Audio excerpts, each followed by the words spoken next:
Welcome back to Professional Insights, brought to you in part by the National Referral Network. And I've got a little bit of a surprise today. Typically, as you guys know, we interview professionals within the network to help provide insights for you to ask better questions of the professionals that you work with. But today, I've got Kim Kelley, and I'll get into her story in a little bit. But Kim, thank you so much for being here. I really appreciate your time. Thanks for having me. So, Kim, I came across Kim in an article that she wrote on Medium, and I'll have the link in the description below. And as a financial professional, I kind of went to her because it said the secrets of retirements that you don't know. And I'm like, well, I've got to read this article. Kim is not a financial professional, and we're going to get into her story. But the reason why I was so compelled to have her on here is to tell that story, because we always talk to business professionals what to do the day after they sell their business. Like, you've ran this business for so long, you're the leader in the company, and now all of a sudden you're not. And Kim's story is very similar. So let's dig into this, Kim. What was your career before this life of retirement? What did you do before this? Yeah, I was in the healthcare field as a healthcare manager. I managed 8 private practice physical therapy clinics for a larger private practice company in Western Washington.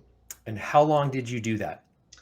For about 13 years. And prior to that, I had been a stay-at-home mom for a number of years, about 15 years. So I was kind of new back into working, and ended up within this job starting doing marketing for them, actually, and then moved into a business manager role fairly soon after that. And what was the step to retirement? What was it? Just, hey, you were done, you were ready to move on to the next step? What was that turning point that said, I'm ready for retirement?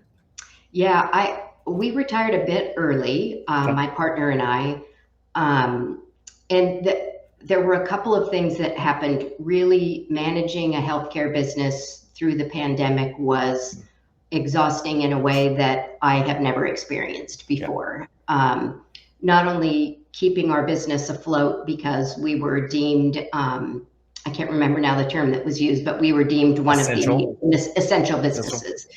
So remaining open and trying to know how to best take care of our staff and keep them safe. Going through having to lay off about half of our staff, or furlough them, I guess would be a better term, because we brought most of them back once we got to summer. It just was really weighty. There was never a moment off. Like, it was a constant flow of information and communication in our executive staff about what we're doing and how we're doing, and are we meeting all of the cleanliness things that we needed to do. And there's so many rules and regulations that we had to be aware of. It was just super exhausting. And then in the midst of that, my mom in late 2018 had a stroke. I had been managing her care. She was in a care home, paying her bills, trying to, handle all of that while also working. And then she had a second stroke in late 2019 and passed away. I'm sorry to hear that. Yeah, so going through the death of my mom, then going through trying to get her estate settled, and do all of, get her house cleared out and all of those things. In the midst of all that, my partner's dad died, and we just kind of reached a point of going, okay, let's just stop for a minute and decide, do we want to keep doing what we're doing? And in the midst of that, we had many meetings with our financial planner over Zoom, to really kind of tease out, do we have the money to be able to retire early if we decide that we want to do that? So there was certainly all of the financial planning that was done and all the meetings with our financial planner. And when we kind of floated the idea to our planner about selling our home and most of our stuff, purchasing a camper, and basically starting to travel, my partner's a very avid backpacker. and wanted to hike in a number of different places in the US. And then we knew we wanted to get to Florida to be with some really close friends of ours that really are more like family than friends.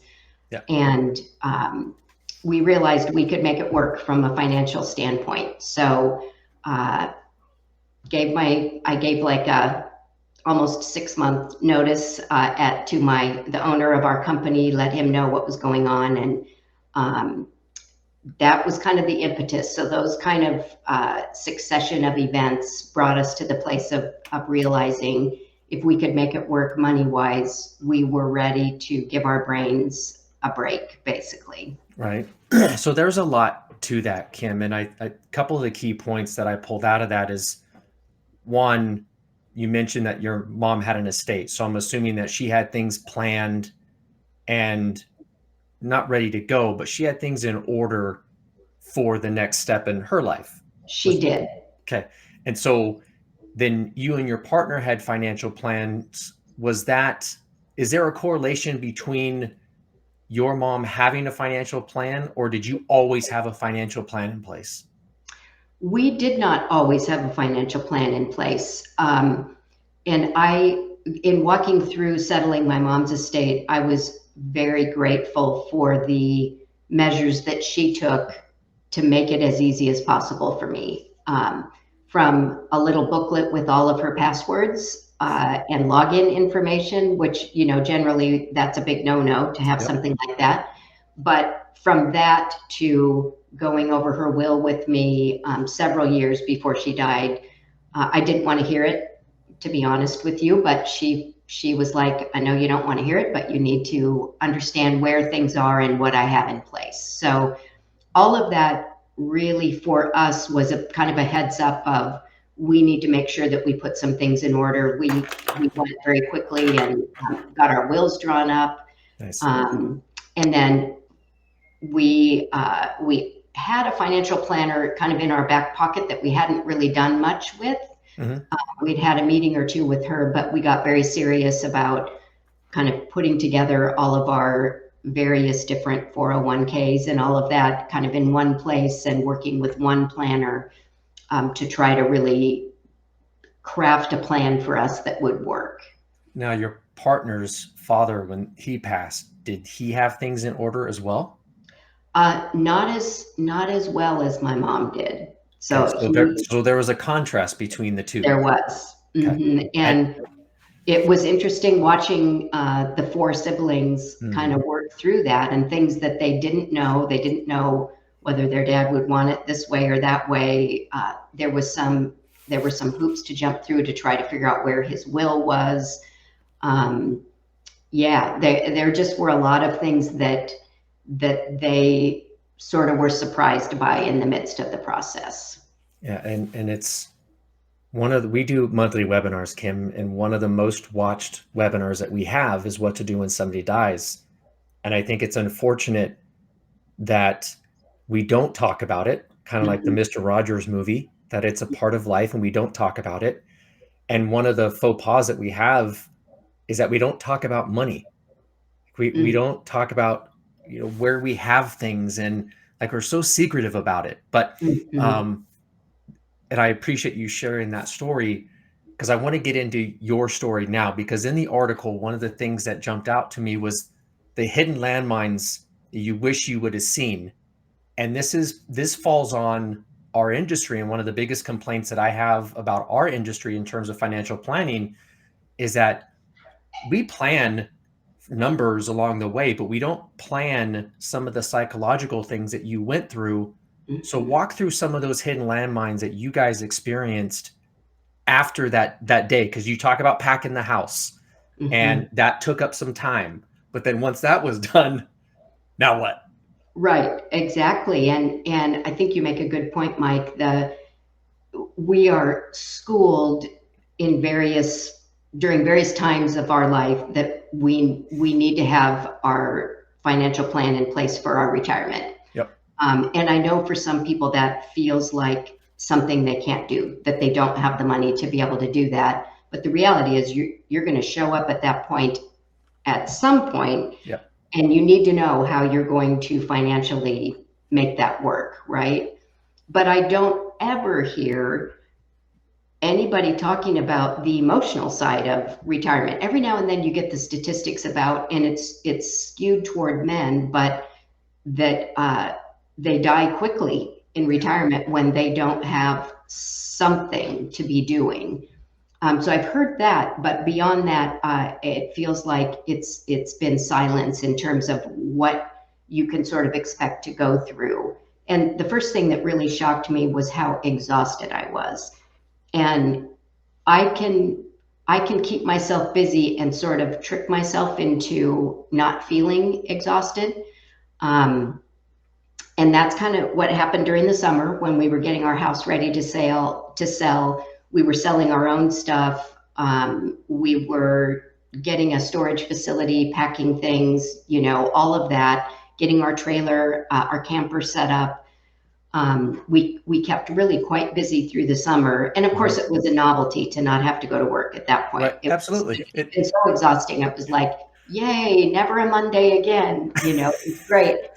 But then once we sold our house, and there really wasn't anything left to do, I felt super guilty. First of all, I felt like I should be doing something. I should be justifying my existence with some kind of busyness. And then secondly, I was so exhausted, I felt like I couldn't do anything.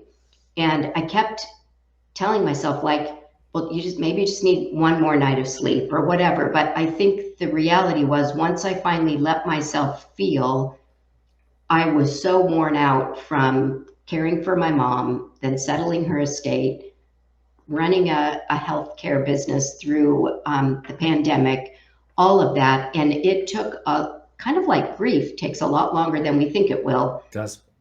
Getting myself rested and refreshed took a lot longer than I thought. It was about 6 months from when I retired to when I noticeably woke up one day and thought, okay, I feel like I have some energy today.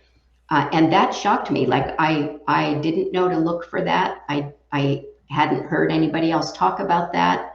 And I've written about that before, and I've had people like chiming in the comments saying, wow, I'm so glad you said this, because I felt the same thing and I just thought something was wrong with me. And I thought maybe I'm just getting older. Maybe this is just age, right? Right. So that was one of the landmines. And then the other one was that whole, am I what I do? Huge. I had a lot of accolades in my career. I did really well. We were really successful. My staff liked me. I was a good boss. There were all these things that I got a lot of pats on the back for. And then in retirement, I was like, okay, so who am I going to be when I'm not that?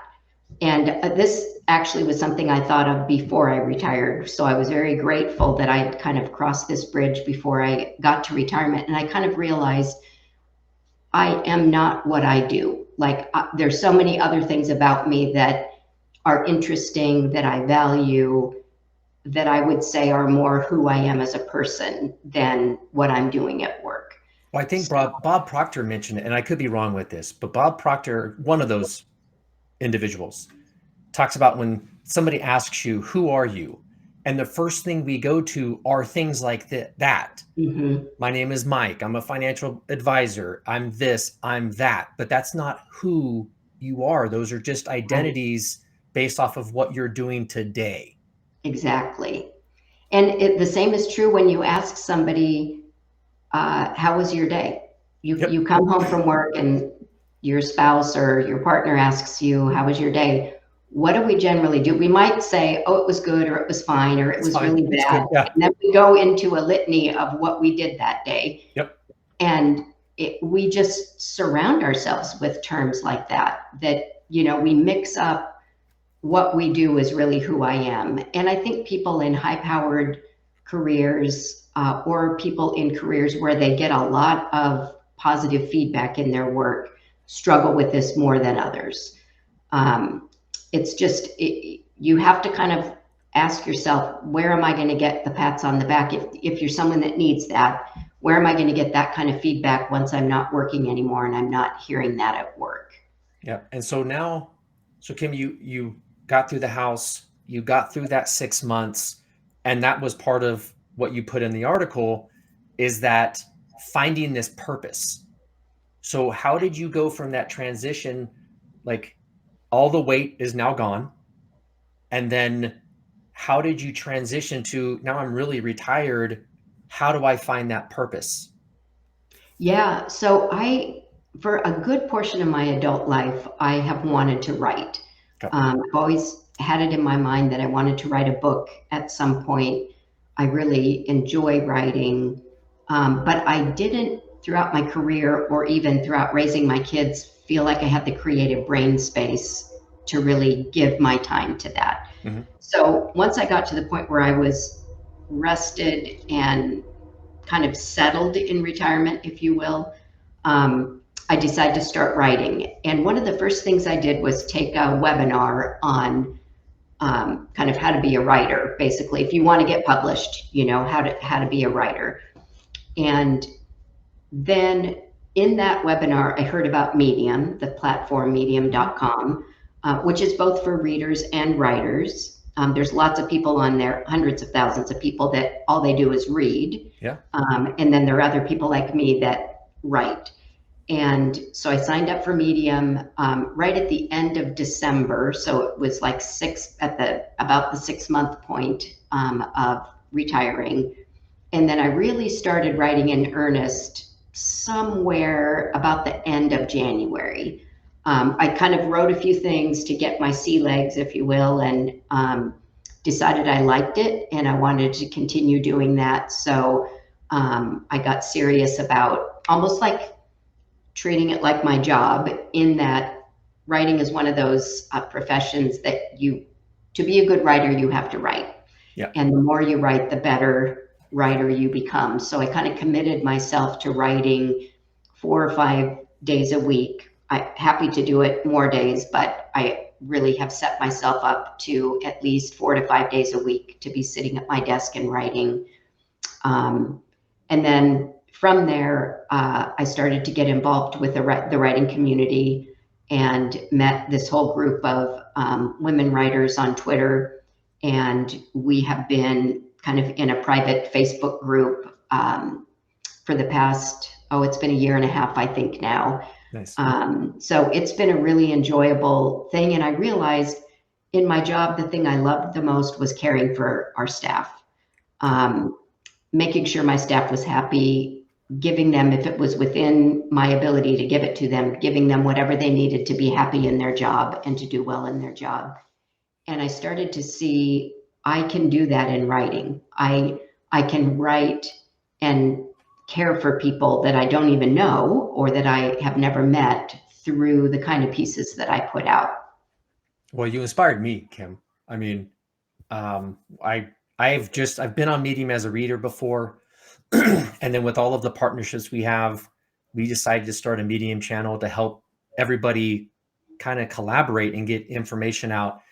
And that's when I came across your article. And like I said, the link is in the bottom. Please take a look at it. Kim, I want to be cognizant of your time, and at the end of the article, there was something, and I don't know if it's the same as a landmine, but some of the secret struggles shouldn't stay secret, or it just says secret struggles shouldn't stay secret. As somebody listening and they're going into retirement, or their parents are going into retirement, what would you advise them in terms of some of these secret struggles should not stay secret? Yeah, Mike, I would say if I've learned anything in my 64 years, it's that bringing something secret or something hidden, especially if it's a fear or a worry, into the light, sometimes that's all it takes for that thing to go away or for that thing to resolve itself. So I just think we're sort of built in the US, especially, to sort of handle our business on our own, right? And not share struggles and not talk about things that we're dealing with if it's a fear or it's a problem that we're having. And I firmly believe if we bring those things into the light, that they get a lot better just by doing that, They do. just by shining a light on them. So, and then if we have my whole kind of personality is wrapped around caring for other people. I deeply care for people, whether I know you or not. That just is part of who I am. And so if I can share things that I was struggling with secretly, I know that they will eventually find their way to somebody they will help as well. Well, yeah, I think you're doing a great job. I've read a couple of the other articles that you've written. I will continue to follow you. Thank you so much for being here. I know that I do this quite a bit and I don't get too many responses, but I came out of left field and I know you get hit up a lot for a lot of things. So I certainly really appreciate your time and thank you for sharing your story. And like I said, the link is in the bottom in the description. Please go to Kim's website, look at the article. She writes some phenomenal things covering a lot of different topics. But I wish you the best. I wish your partner the best. Travel safe from point A to point B on everything that you're doing in retirement. But sincerely, thank you so much for being here, Kim. I really appreciate it. Thank you, Mike. Thanks for having me. It's really been an honor.